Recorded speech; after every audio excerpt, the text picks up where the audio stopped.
স্ক্রিনে যে power tiller গিয়ারবক্সটি দেখতেছেন, এটা আমরা মেরামত করব। সকল প্রকারের বেরিং আমরা লাগাবো। এই যে দেখেন এখানে প্রিমিয়ামগুলি লাগাইল আছে। আর এই গিয়ারবক্সের সকল প্রকারের বেরিং আপনাদেরকে দেখাবো। গিয়ারবক্সে কি কি লাগাবো সকলে ভিডিওটা দেখবেন। আমরা নিয়ে আসছি, প্রথমেই হলো একটা কষ নিয়ে আসছি।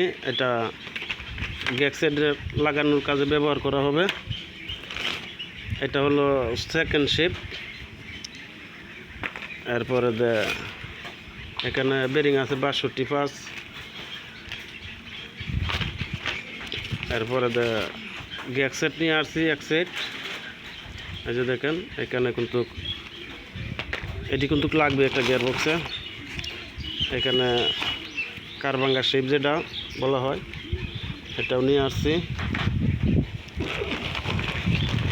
তারপর এটা হলো 35 প্রিমিয়াম, এটাও লাগাইতে হবে।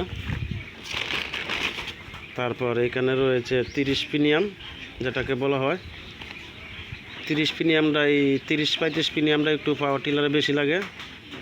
এটা আমরা পাল্টিয়ে নিব। এটা পাল্টাইলে অনেকটাই ভালো। বেরিং দিকে কী প্রকারের রয়েছে, এখানে আছে আপনার 63-5, 63-4। তারপর আছে আবার 63-4, আবার 63-4, 62-6, 62-6 বেরিং লাগে 2টে গিয়ারবক্স। এরপরে 62-7 লাগে 2টে গিয়ারবক্স। যদি মুইটে শেপ লাগাই আমরা, এটাও 62-7। তারপর এটা হলো 62-5। এখানে কিন্তু সকল প্রকারের বেরিং আমরা এই গাড়িতে লাগাবো। এই যে দেখেন এখানে কিন্তু সকল প্রকারের মালামাল রয়েছে। আমরা গিয়ারবক্সটাকে ভালো করে ধুয়ে মুছে তারপর লাগানোর চেষ্টা করব।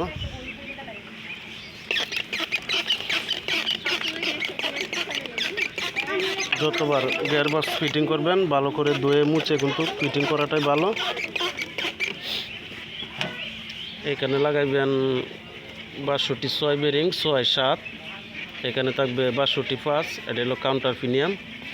এখানে থাকবে 63-4, এটাও 63-4। তারপর হলো 63-5, আবার 63-5। এখান দিয়ে লাগানো হবে 63-4, বাজে হলো 63-5। সবগুলা বেরিং আমরা নতুন লাগাবো। নতুন বেরিং লাগানোর সময় ভালো করে ধুয়ে কিন্তু লাগাইতে হয়। আমরা কিন্তু ভালো করে পরিষ্কার করে নিচ্ছি গিয়ারবক্সটা।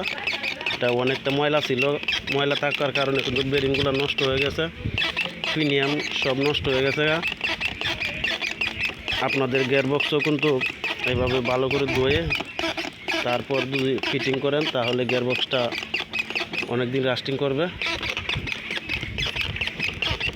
যত পারেন ভালো করে ধুয়ে মুছে ভালো গেরল ভরার চেষ্টা করবেন, তাহলে কিন্তু প্রিমিয়ামও ভালো থাকবে, গাড়িও ভালো থাকবে।